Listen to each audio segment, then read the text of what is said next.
Hola, ¿cómo están? Bienvenidos a otro programa de diagnóstico y debate. Tenemos cosas interesantes para compartir con ustedes. Ya estamos. La salud es una condición básica para el desarrollo equitativo e inclusivo. Somos 10.000 centros de diagnóstico y tratamiento médico, 15.000 profesionales y 50.000 trabajadores en todo el país. CADIME, Cámara de Instituciones de Diagnóstico Médico. www.cadime.com.ar.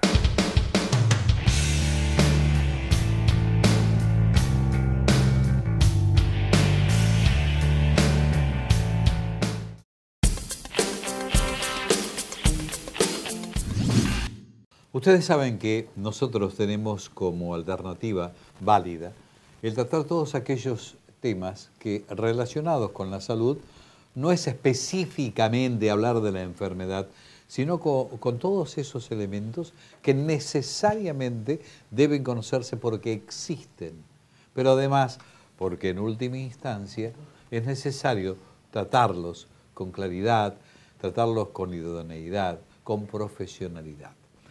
Uno de los temas que realmente queríamos abordar y que es un poco como una enfermedad silenciosa. Digo enfermedad porque yo no sé hasta qué punto es enfermedad o es congénito, y es el tema de los celíacos. Justamente en este caso en particular tenemos el gusto de recibir a la presidenta de la Asociación Celíaca Argentina, que es la licenciada Silvia Vera Tapia. Gracias por estar. Por favor, muchas gracias a usted. ¿Qué hay de todo esto que dije en el comienzo de esta enfermedad o no silenciosa de los celíacos? Sí, es tal cual. Es una enfermedad que muchas veces se presenta silenciosamente, así que está en lo cierto. Así como otras veces aparecen síntomas y es donde ahí el médico piensa o sospecha que puede ser una enfermedad celíaca. ¿Cuáles son las particularidades de esta enfermedad? Si es enfermedad, no sé. En realidad es enfermedad, se determinó como una enfermedad. Lógicamente es genético, se nace con la enfermedad celíaca o la predisposición a tener o aparece en algún momento de la vida. Y lógicamente cuando aparecen síntomas es donde se habla de enfermedad, porque estos síntomas que son variadísimos y depende de las distintas edades, porque puede aparecer en la primera infancia, en la adolescencia o en la adultez. Ahora están apareciendo muchísimos adultos celíacos, o son diagnosticados muchos adultos celíacos que han tenido síntomas toda la vida, pero síntomas vagos, un síntoma y no 4, como muchas veces el médico determina. Cuando ya hay varios síntomas, bueno, ahí es donde se hace un estudio de sangre para verificar a ver qué pasa, si da positivo o negativo. Ahora, sin entrar dentro de lo que es la medicina propiamente dicha, porque no es su especialidad, usted es fonoaudióloga, pero sí conocer un poco esto que usted ha dicho y que tiene que ver con absolutamente las características de la enfermedad. Y usted dice, muchas veces se da en la primera infancia, en la adultez, se está dando ahora, pero esos síntomas, si no se manifiestan, efectivamente en el organismo no influyen, o sea, no está despierto. Usted dijo, se despertó. O sea, si está dormido no influye para nada en el desarrollo, porque muchas veces uno piensa, bueno, cuando se da en la infancia, evidentemente está influyendo en la evolución normal del crecimiento. Claro, exactamente. O sea, cuando hablamos de las distintas edades, los distintos grupos etarios, En la primera infancia se da con diarrea, con vómitos, con poco pelo, con palidez, son niñitos muy paliditos, que no crecen como tienen que crecer, que son irritables, son chiquitos que no están bien, son inapetentes, no comen bien. En los adolescentes también hay irritabilidad ya por adolescencia nomás, pero cuando son celíacos y no saben que son celíacos, son muchachos que tienen muchos síntomas, hay mucho cansancio, sueño, pérdida de fuerza, hasta muchas veces cuando hacen deporte, que los adolescentes hacen deportes, puede existir fracturas espontáneas. Claro, porque los huesos, los músculos están débiles debido a la falta de nutrientes que tiene que absorber el organismo. Y en los adultos, cuando digo que se da, que se diagnostica en los adultos, son personas que han tenido algún síntoma y que, por ejemplo, una gastritis o una anemia, y se los ha tratado como anémicos o por esa gastritis. Se ha dado medicación o algo por el estilo, pero no se ha buscado la enfermedad celíaca. ¿Tiene curación? No, es de por vida. Es de por vida. La persona que se diagnostica como celíaca convive con la enfermedad de por vida. De por vida. ¿Tiene un tratamiento, es decir, un régimen de comidas? Tiene una dieta. Exacto. Esa dieta, nosotros decimos que es una dieta libre de gluten, sin TAC. Sin TAC es sin trigo, avena, cebada y centeno. La persona que es celíaca no puede comer ninguno de esos 4 cereales. Y por consiguiente, esos cereales que pueden llegar a estar en productos industrializados, hay que saber qué es lo que puede comer y qué no. ¿Cuál es la gravedad de esta enfermedad? Realmente es una buena pregunta, porque la persona celíaca que no hace la dieta, usted sabe que esto influye en el intestino delgado. El intestino delgado tiene unos pelitos, unas cilias que parecen una toalla, esa es la comparación que se hace, y cuando hay síntomas y el celíaco no sabe que es celíaco, esos pelitos se aplanan, ese intestino queda liso y lógicamente ahí seguramente aparecen muchos síntomas y lógicamente se empieza a enfermar. Empieza a ser permeable. ¿Y permeable de qué? De todo lo que no debe el organismo absorber. O sea, pierde defensa. Pierde defensas, exactamente, y lamentablemente puede llegar a enfermarse muy mal. Usted sabe que, no me gustaría decir, pero sí, gravemente. Ahora, ¿ha crecido en cantidad, ha aumentado la cantidad de celíacos en nuestro país? Sí. O se los ha detectado, ¿no? Exactamente, se los ha detectado. Ahora hay mucha difusión, se sabe más del tema y el médico, yo no diría que es más responsable, porque lógicamente los médicos siempre son responsables, pero hoy buscan la enfermedad celíaca. Tiene que también tener en cuenta que la enfermedad celíaca está asociada a otras enfermedades autoinmunes. Está asociada a la diabetes tipo 1, está asociada al hipotiroidismo, personas adultas que por ahí tienen anemias graves o bien osteoporosis. Usted está diciendo que los síntomas confunden y no puede llegarse a un diagnóstico eficaz. Muchas veces los síntomas confunden. Entonces, hoy, con la difusión que hay, los médicos, y no solamente un clínico o un gastroenterólogo lo puede encontrar, lo puede buscar.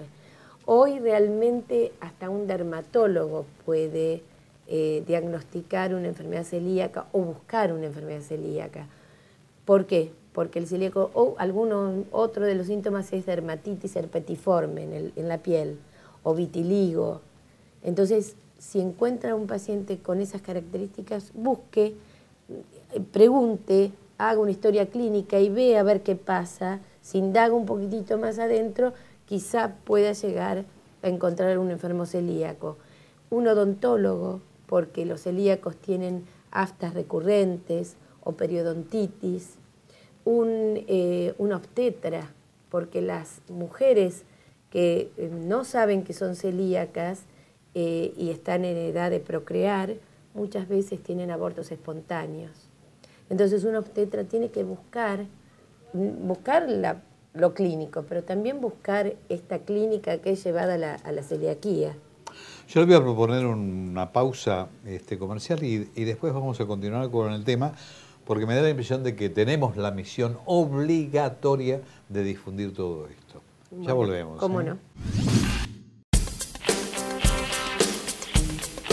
La salud es una condición básica para el desarrollo equitativo e inclusivo. Somos 10.000 centros de diagnóstico y tratamiento médico, 15.000 profesionales y 50.000 trabajadores en todo el país. CADIME, Cámara de Instituciones de Diagnóstico Médico. www.cadime.com.ar.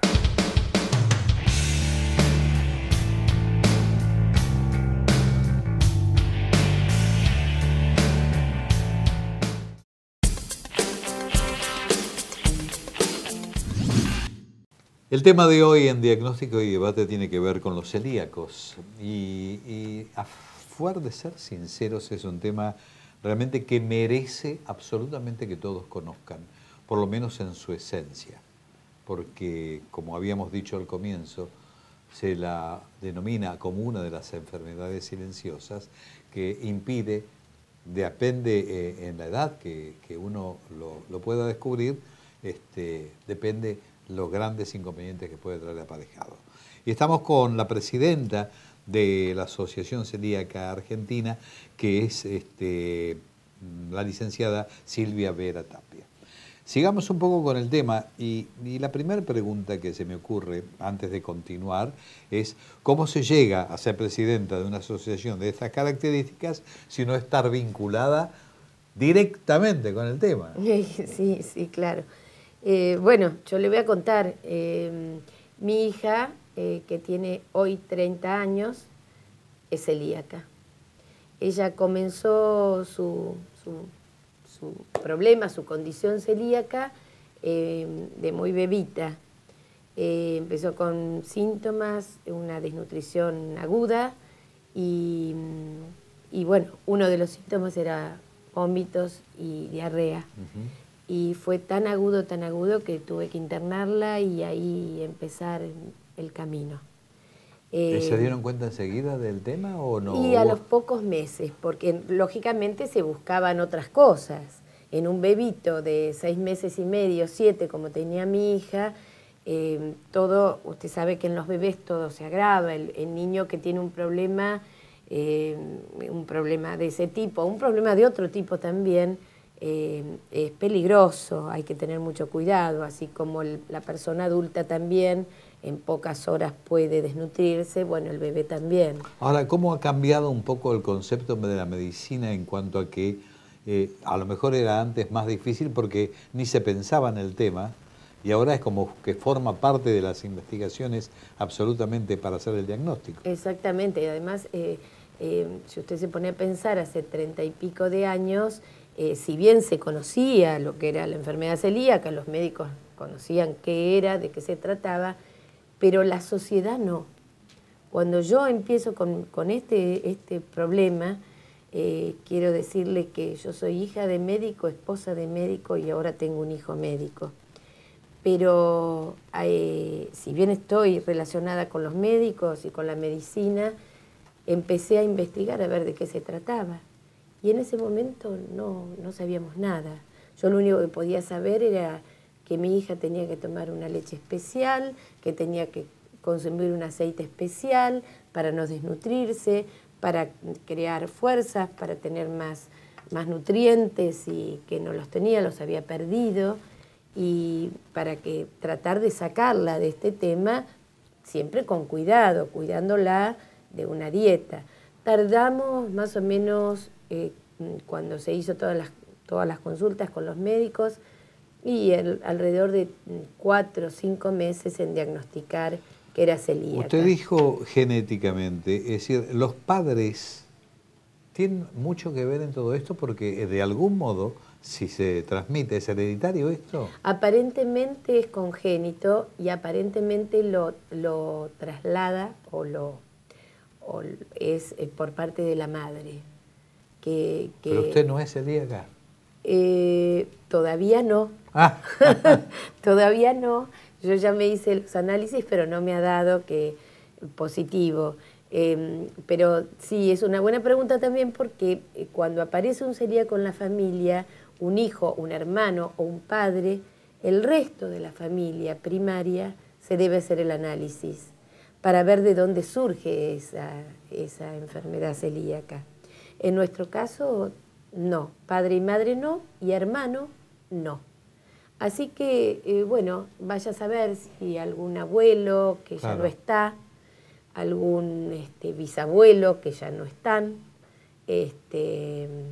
ha sido celíaco y bueno, y ahí es donde podríamos saber. Hay una pregunta que es obligatoria, sí. Y que tiene que ver un poco con el desarrollo de todos los componentes de lo que puede ser la dieta en cuanto a su calidad, pero fundamentalmente en cuanto a los precios. O sea, pareciera que es una enfermedad que solamente los ricos pueden... Sí, sí, tal cual. Bueno, esa es una lucha que realmente...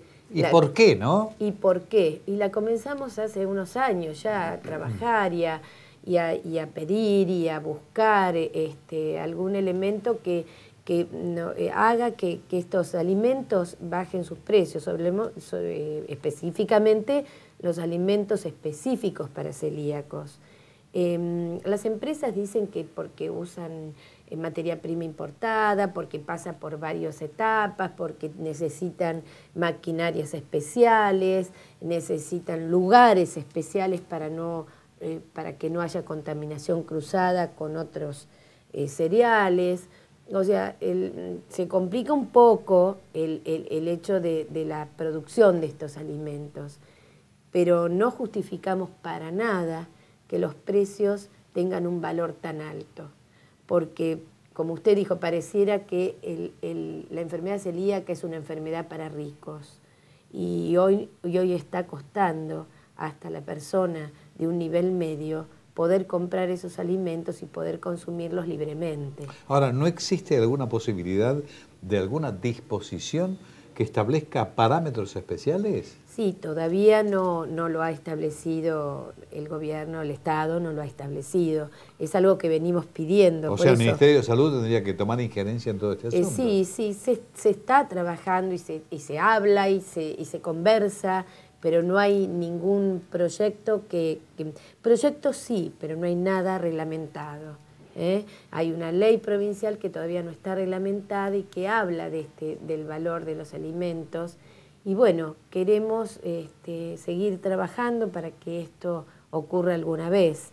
Es bastante difícil el poder comprar y el poder consumir alimentos de tanto precio, ¿no? Ahora, dígame, vamos a volver un poco sobre las características y del régimen o dieta especial. Sí. ¿Qué le recomendaría a la gente?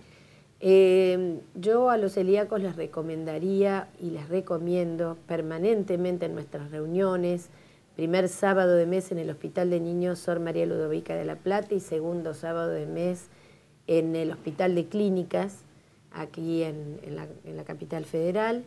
Siempre asistimos a los celíacos y aconsejamos que hagan una dieta estricta libre de gluten.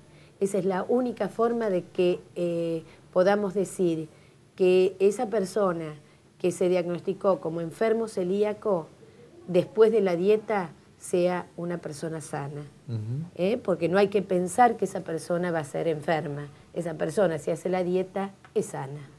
Ahora, y en cuanto a los diagnósticos, en cuanto a los médicos, ¿está contemplado perfectamente dentro de los planes de las obras sociales, de todo que es el tratamiento en particular? Sí, hoy está reglamentada la ley nacional 26.588, se reglamentó el año pasado, la doctora Kirchner la reglamentó, y bueno, hoy una de las cláusulas dice que sí, que el diagnóstico debe ser precoz, el tratamiento y el seguimiento, y está contemplado entre las obras sociales los análisis que se pueden hacer y que se tienen que hacer las personas que sospechan como celíacas. Bueno, yo diría que tenemos hecho el panorama absoluto y total de lo que es esto. A mí me gustaría saber si usted tiene algunos otros elementos para compartir con los amigos. Tenemos todas las posibilidades para hacerlo. Sí, hoy queremos que el celíaco tenga un lugar en la sociedad, que no se sienta discriminado. Queremos que viaje, que estudie, que haga deporte y que todos los restaurantes, las confiterías, los bares tengan un menú para celíacos, que puedan viajar y que en el micro, en el tren y en el avión puedan consumir alimentos para celíacos, que puedan estudiar en las universidades, en las facultades y que en su buffet, en su comedor, tengan menúes para celíacos.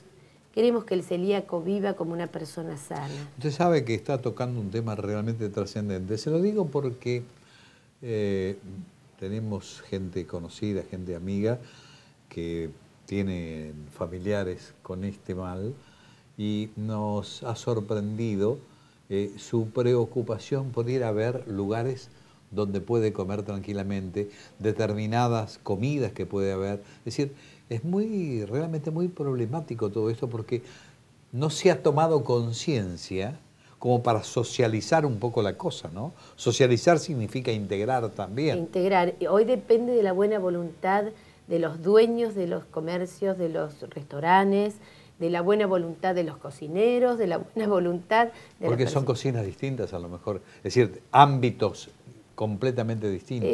No se puede cocinar en el mismo lugar. No se puede cocinar en la misma olla, con los mismos utensilios y en el mismo ambiente. Si se utiliza harina de trigo, tiene que estar separado, o bien por un tabique, o bien por un blindex, o bien un lugar aparte, para que justamente no exista lo que llamamos contaminación cruzada. Exactamente. Esa era la pregunta que le iba a hacer. Claro. La contaminación cruzada. La contaminación cruzada, que muchas veces, como estamos hablando no de grados, el celíaco no tiene grados en su enfermedad, hay sensibilidad, son sensibles al gluten. Tienen distinta sensibilidad. Hay personas que comen un poquitito porque se equivocaron o porque no hacen la dieta como corresponde y esas personas tienen inmediatamente secuelas, inmediatamente síntomas. Hay otras personas que no, pero esos síntomas son silenciosos y son peligrosos. Pueden aparecer después. ¿Usted a qué atribuye esto que estamos hablando? Porque realmente es importante, por lo menos, rescatarlo y decírselos a todos nuestros amigos. ¿A qué atribuye esto? ¿Es un problema económico? ¿Es un problema que la falta de desidia de aquellos comerciantes que no les interesa porque no pueden cobrar más el cubierto? ¿Dónde está la esencia de todo esto? O sea, ¿y si en la ley está contemplado todo esto? Yo le diría que le repito, es una cuestión de buena voluntad, porque el dueño del restaurante, la persona referente a esta circunstancia, tiene que tener en cuenta que el celíaco vive en una sociedad y que el celíaco cuando va a un restaurante va o con un grupo de amigos o va con su familia. Entonces come la familia y come el celíaco, no va solo. El celíaco vive en una sociedad y comparte con las personas de todo tipo. ¿Por qué no darle una oportunidad? No, es importante y trascendente esto. Porque yo, en contacto tengo amigos y conocidos, y en ocasión de cenas en particular me dicen, che, ¿qué hay de cenar? Digo, mirá, hay esto, le digo, no, dice, porque yo soy celíaco, no puedo. ¿Puedo pedir, sí, pedí, supongo que te pueden hacer algo en especial. Y veo qué problema, ¿no? Realmente un problema sustancial. Pero además, ¿cómo se concientiza el que es celíaco? Y bueno, pero desde el Estado se podría hacer algo. Nosotros pedimos que en las terminales de ómnibus, en las terminales de trenes, en los comedores escolares, en esos lugares de ámbitos de gran cantidad de personas, se contemplen este tipo de cosas como para que el resto de las personas hagan conciencia también de esta situación y de esta dificultad. Es un problema. Bueno, tratemos de solucionarlo. Una cosa, sí. Y por último, la ley no contempla la obligatoriedad de que todos lados se trate el asunto y se incorpore, por ejemplo, en el caso de los restaurantes, en el caso de los cafés, en el caso de las confiterías, etcétera, etcétera. No hay un tema fundamental. Sí, pero no hay una obligación. No hay una obligación. Al no haber una obligación, una ley, un proyecto de ley, una normativa, no hay obligación. Hay buena voluntad. Ahora, yo digo, la ley no da ningún vericueto, ninguna apertura como para introducir vía reglamentación, porque ya también está reglamentado. Tendríamos que empezar a conversar más como para que eso se amplíe hasta que la ley nacional no. La ley provincial, veremos a ver si se puede llegar a reglamentar. Esto es una cuestión de que ya le estamos hablando, estamos pidiendo que esto ocurra y bueno, veremos a ver, seguiremos trabajando para que esto así pase, ¿no? Pero es difícil. Claro, y lo último tiene que ver un poco con esto que habíamos hablado de la concientización, ¿no? O sea, ¿cómo puede uno concientizar a un chico? Porque a un adulto y para más arriba, evidentemente sí se puede. Pero los chicos, ese es el gran problema. Usted sabe una cosa, que se han hecho estadísticas, los médicos, de la dieta, de cómo se hace la dieta en las distintas edades. Y el que mejor cumple la dieta es el chico. Pero ojo, si tiene en su casa una madre que pone límites. Si la madre no le pone límites, yo siempre digo que a mi hija le he dicho muchos no. Porque mi hija también me pedía comer una galletita o un chocolate y yo le tuve que decir muchos no. Le agradezco mucho la gentileza de haber venido, Silvia. Esto ha sido muy clarificador para la gente. Así que seguiremos abordando el tema toda vez que sea necesario. Cuando usted quiera, venimos otra vez para seguir hablando. Muchas gracias por venir. Muchas gracias a usted por la difusión. Pero por favor. Y nada más, el próximo jueves, a partir de las 17:30, volveremos a estar con ustedes con otro programa de diagnóstico y debate. Hasta ese momento, y muchísimas gracias.